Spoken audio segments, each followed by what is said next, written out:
Hey, so this is a remake of episode 48. I started off the previous episode 48 that I deleted by saying something that I don't think was accurate, and I said it strongly. I do not want to stand by that statement. I said that I don't think he had a chance into Vyros 2, and that's why I dropped Vyros 2. Want to fully retract that statement. It is not nearly. I just don't think.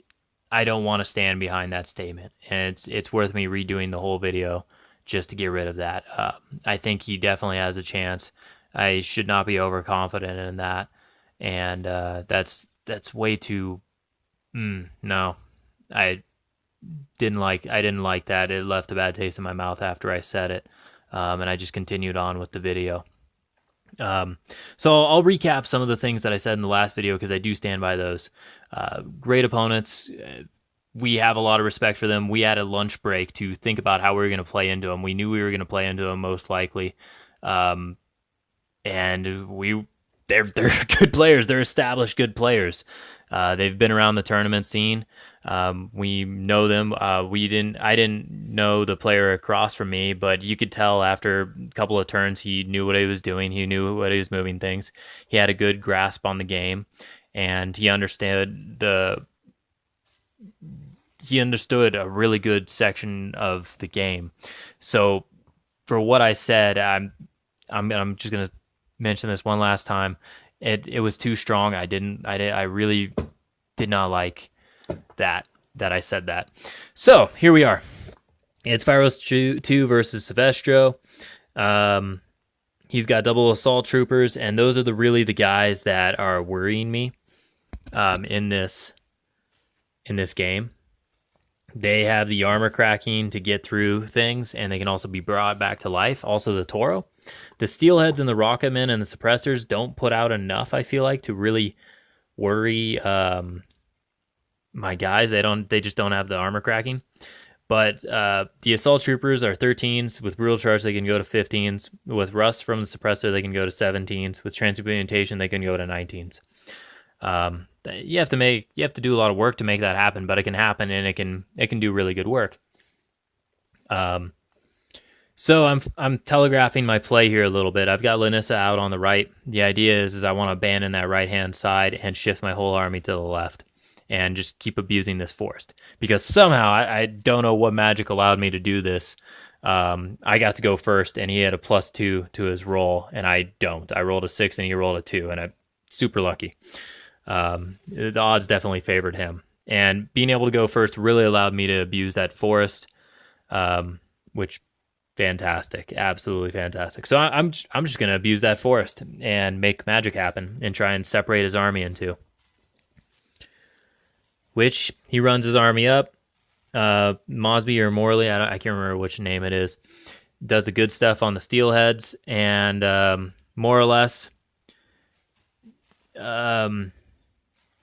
yeah. I think I'm going to try and be clever and put Lanyssa up behind that house.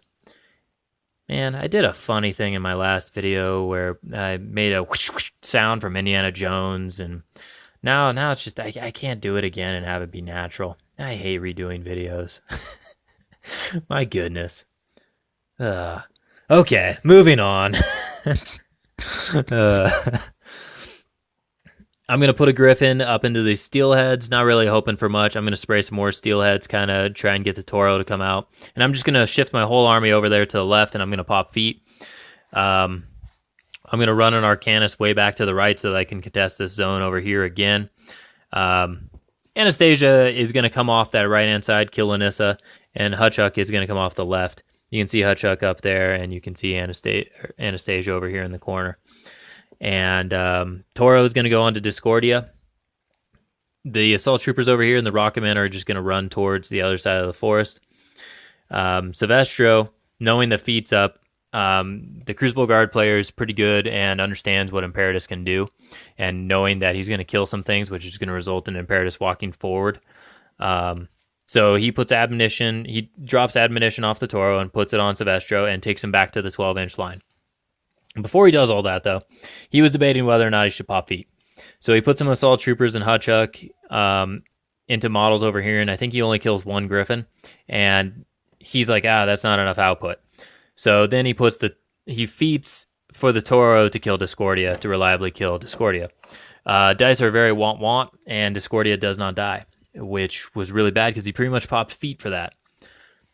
So it's my turn. Didn't get a whole lot of use out of my feet, but that's not a bad thing because I still have my whole army.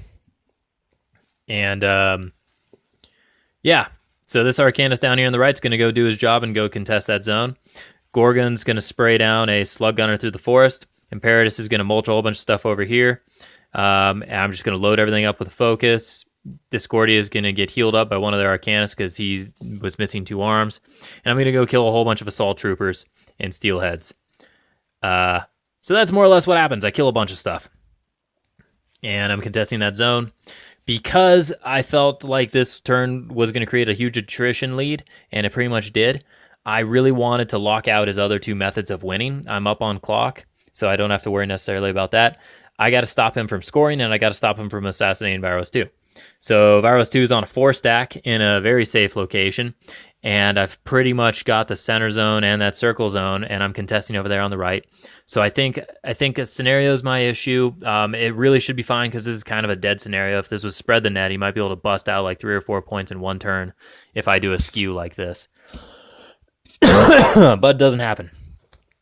Suppressor goes into Imperitus, who gets Stygian Abyss from Syvestro. So he's rusted, Stygian Abyss, and then an Assault Trooper goes on him. He lives, and the Griffon that's next to Imperitus dies.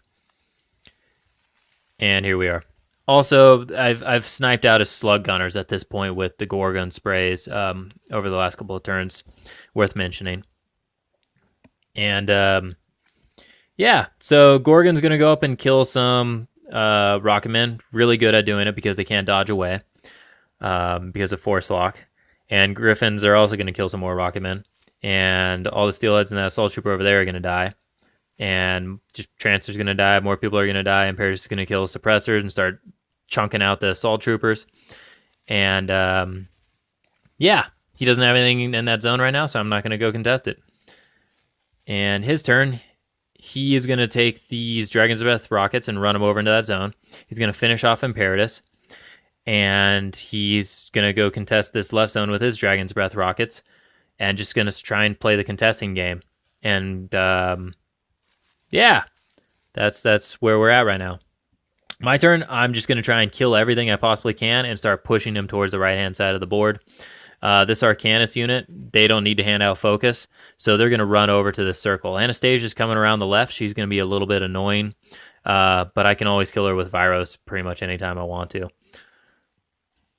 But yeah, that's where we're at. We're contesting on scenario. I'm now starting to score. I killed his objective, and I almost scored that center zone. Things are really starting to go my way as far as attrition, and that takes its natural course and puts the game away. He's starting to revive and bring back Assault Troopers, but it's just not enough to deal with these guys.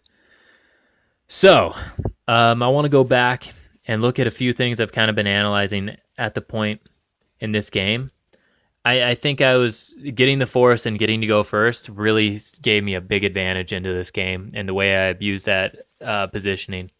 I think Assault Troopers should have been more centrally deployed, and Steelhead and Rocketeers could have been used. Like the Assault Troopers, I feel like should have been playing right there and over here in this gap to present a unified front where they can really just hit hard, and then keep one guy back so that Syvestro can just be reviving. And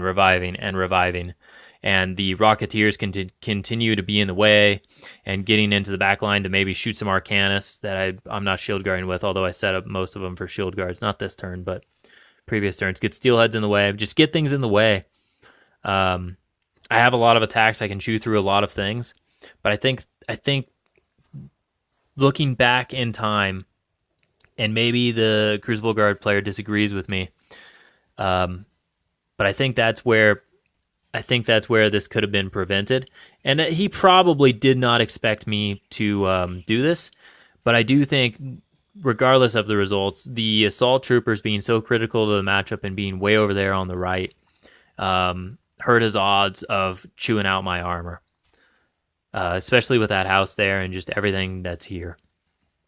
So let me know what you guys think. Sorry for the remake video. And yeah, had a fantastic time. Great opponent. This was a great tournament.